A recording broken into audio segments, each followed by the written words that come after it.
El sustancialismo propuso dos tipos de cosa, lo inmaterial y lo físico. Y el problema de la causalidad dice, ¿cómo puede lo inmaterial interactuar con las cosas físicas? Como dije, hay otros problemas con el sustancialismo, pero este es uno particularmente urgente. Quizás la mejor manera de evitar este problema sea deshacerse de lo inmaterial y decir simplemente que solo hay cosas físicas en el mundo. Este es el punto de vista que se conoce como fisicalismo o materialismo. Fisicalismo es la opinión de que las mentes y los cuerpos están hechos de la misma cosa, que mis pensamientos acerca de ir a París o mis deseos de comer un buen almuerzo más tarde están hechos de lo mismo que mis uñas de los pies. Bueno, no físicamente el mismo tipo de cosa, pero que están hechas del material físico que puede encontrarse en mi cerebro. Esta mezcla de sustancias químicas y hormonas y H2O son lo que componen mis pensamientos. Hay diferentes maneras de explicar el fisicalismo y vamos a ver dos formas diferentes hoy.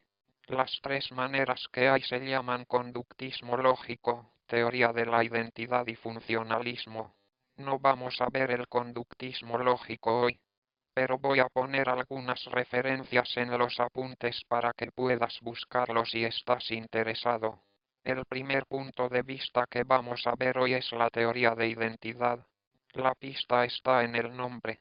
La teoría de identidad dice que los pensamientos, como el pensamiento de que voy a ir a París la semana que viene, son idénticos a un estado particular físico de mi cuerpo y de mi cerebro. El estado físico puede acomodar todos los diferentes cambios moleculares que están sucediendo en mí en ese momento. Pero si pudiésemos congelar esos cambios moleculares en el momento preciso en que estoy pensando que voy a ir a París la semana próxima, entonces lo que tenemos ahí es lo que se llama la realización física de mi pensamiento sobre mi visita a París la semana próxima. El fisicalismo dice que si dos organismos son físicamente idénticos, imagina dos organismos que no puedes distinguir solo con mirarlos a nivel de sus características físicas. Tienen exactamente el mismo número de hormonas y exactamente la misma estructura molecular. Son idénticos en todos los niveles. Entonces esos dos organismos están en exactamente el mismo estado psicológico. El fisicalista debe comprometerse con esto, porque si él dice que los estados mentales son solo estados físicos, él tiene que decir que si dos cosas son indiscernibles físicamente, entonces son psicológicamente indiscernibles. La teoría de la identidad también es un punto de vista reduccionista. Reduce los pensamientos psicológicos que tenemos a lo físico. Dice que si pensamos muy detenidamente, el pensamiento de que iré a París la semana próxima puede describirse en términos puramente físicos. Puede describirse en términos de una combinación química, hormonal y de estructuras atómicas que ocurren en mi cuerpo ahora mismo. Hay diferentes maneras de explicar a detalle la identidad de la relación entre nuestros pensamientos psicológicos y las estructuras que los realizan o que los conforman. Esta es una área complicada de la filosofía. Pondré algo en las notas para explicar en detalle algunas de las relaciones que puede haber, pero aquí tenemos dos que son importantes.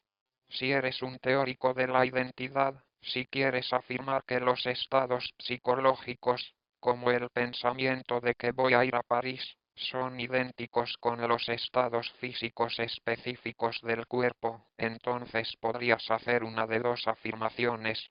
Para entender esto, tomemos una desviación. Imagina que me preguntas, ¿cuántos perros había en Crufts el año pasado? Hay dos formas en que yo podría interpretar esa pregunta. Podría entenderlo como, ¿cuántos perros individuales había en Crufts? Yo podría decir que había 30.000. O podría entenderlo como, ¿cuántas especies de perros había en Crufts? En tal caso, diría que 300.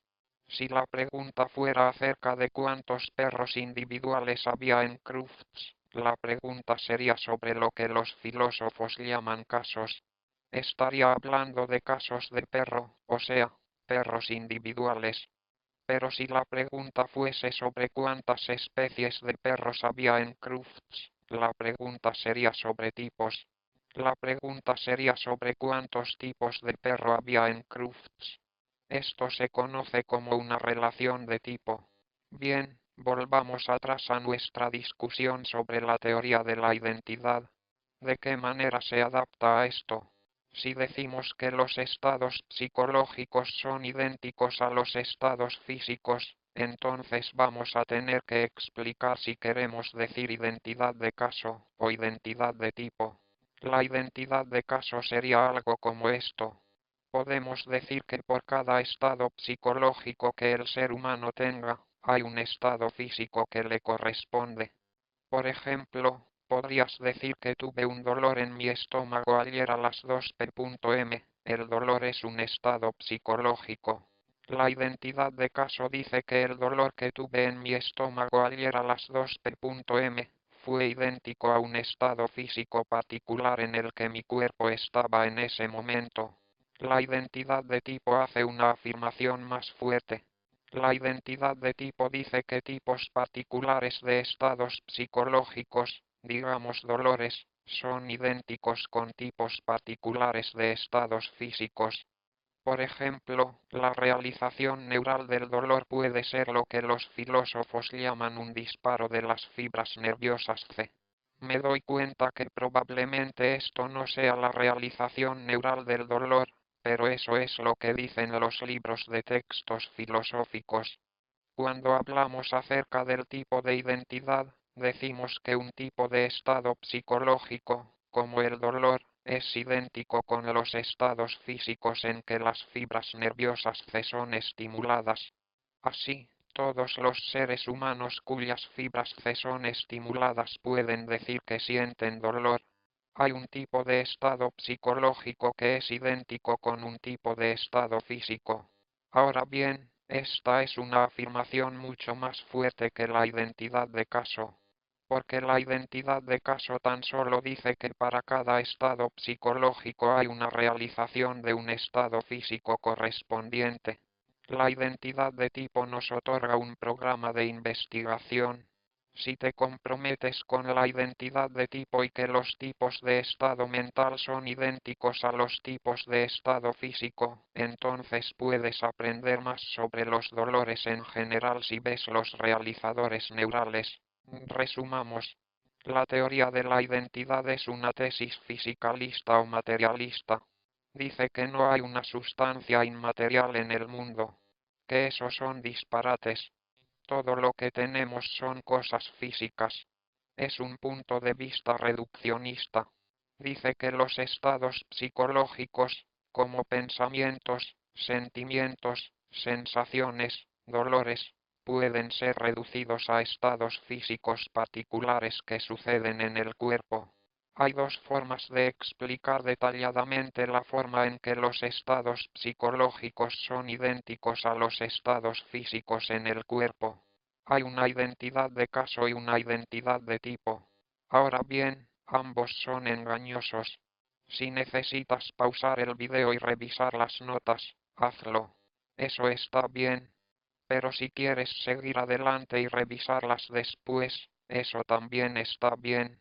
A primera vista, la teoría de la identidad parece ser muy persuasiva. Se adhiere a cosas que conocemos en el mundo. No propone cosas adicionales como almas inmateriales o mentes inmateriales. Parece que nos otorga un buen programa de investigación científica. Si miramos los cerebros y vemos los cuerpos, aprenderemos más sobre los estados psicológicos. Sin embargo, el filósofo Hilary Putnam, en un ensayo emblemático en 1967, señaló algunos problemas con la teoría de la identidad. El principal problema que le encontró fue que era muy chauvinista. Era muy reducido. Pensémoslo de esta manera. Piensa en un pulpo.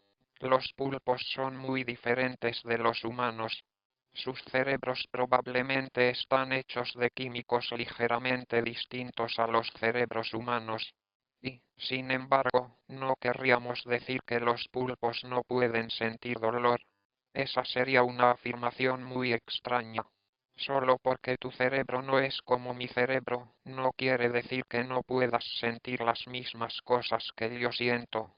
¿Por qué es este un problema para la teoría de la identidad? La teoría de la identidad dice que cada tipo de estado psicológico puede ser reducido a un estado cerebral particular. No puede ser que el dolor sea tan solo la estimulación de las fibras C porque queremos decir que los pulpos pueden sentir dolor, pero los pulpos no tienen el mismo tipo de fibras C que los humanos.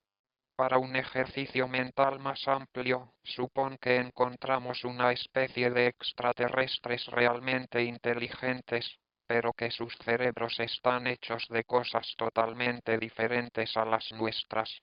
No son comparables con la composición humana de H2O, químicos y hormonas. Tal vez estén hechos de madera o algo así, sin embargo, parecen ser muy inteligentes y estos extraterrestres también parecen sentir dolor. Se contraen de dolor cuando tocan cosas. Evitan ciertas cosas porque dicen que les producen una sensación desagradable. Nos dicen que pueden sentir dolor. ¿Pero a qué se parece su dolor? Queremos decir que su dolor es idéntico a un estado cerebral que es totalmente diferente al estado cerebral humano. Así que parece que tenemos que condicionar los tipos de identidad que usamos.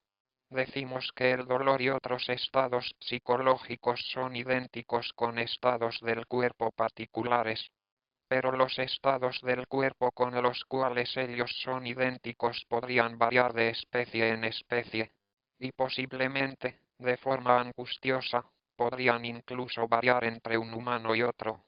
Esto reduce bastante la fuerza de la teoría de la identidad, pero no es un golpe definitivo para la teoría de la identidad. No la saca del juego completamente, pero sí deja una muy interesante pregunta acerca de cómo deberíamos pensar sobre la relación de identidad entre los estados psicológicos y su realización física. Deberíamos pensarlo como una realización que solo se da dentro de un ser humano en particular o dentro de una especie o como una afirmación más universal. Ahora bien, el tipo de cosa que Putnam señaló en este ensayo fue que esto claramente parece ser un problema con la teoría de la identidad. Claramente, necesitamos explicar mejor cuál es la relación entre el estado psicológico y el estado físico que lo realiza. Putnam dice que tal vez estamos mirando en el lugar equivocado. Tal vez no deberíamos estar pensando de qué están hechos los estados psicológicos. Tal vez está mal mirar las estructuras cerebrales para intentar descubrir los estados psicológicos porque esas estructuras cerebrales varían tan dramáticamente entre las especies. Parece ser el caso que los humanos y los pulpos y los extraterrestres, cada uno con su constitución física, pueden sentir dolor, pueden tener la sensación de dolor, incluso si eso de lo que están hechos es muy diferente. Así que, ¿qué es lo que nos permite decir que estos tres tipos de cosas sienten dolor? Putnam dice que esto nos lleva hacia un rasgo más fundamental de los estados psicológicos. Cuando pensamos en los estados psicológicos, deberíamos pensar en qué es lo que hacen y no de qué están hechos. Este es el segundo punto de vista que veremos y que se conoce como funcionalismo. El problema que Hilary Putnam estaba señalando con la teoría de la identidad, a veces es conocido como el problema de realización múltiple. Lo que Putnam decía era que un estado psicológico particular como el dolor puede tener diferentes realizadores físicos, puede estar hecho de diferentes cosas, dependiendo de si eres humano, si eres un pulpo o si eres un extraterrestre. Queremos decir que humanos, pulpos y extraterrestres pueden sentir dolor, incluso si la cosa que forma ese dolor, la cosa que la teoría de la identidad dice que es idéntica al dolor, sea completamente distinta. Esto es conocido como la realización múltiple, porque el estado físico que realiza el estado psicológico del dolor puede ser muy diferente, dependiendo del tipo de organismo al que miremos.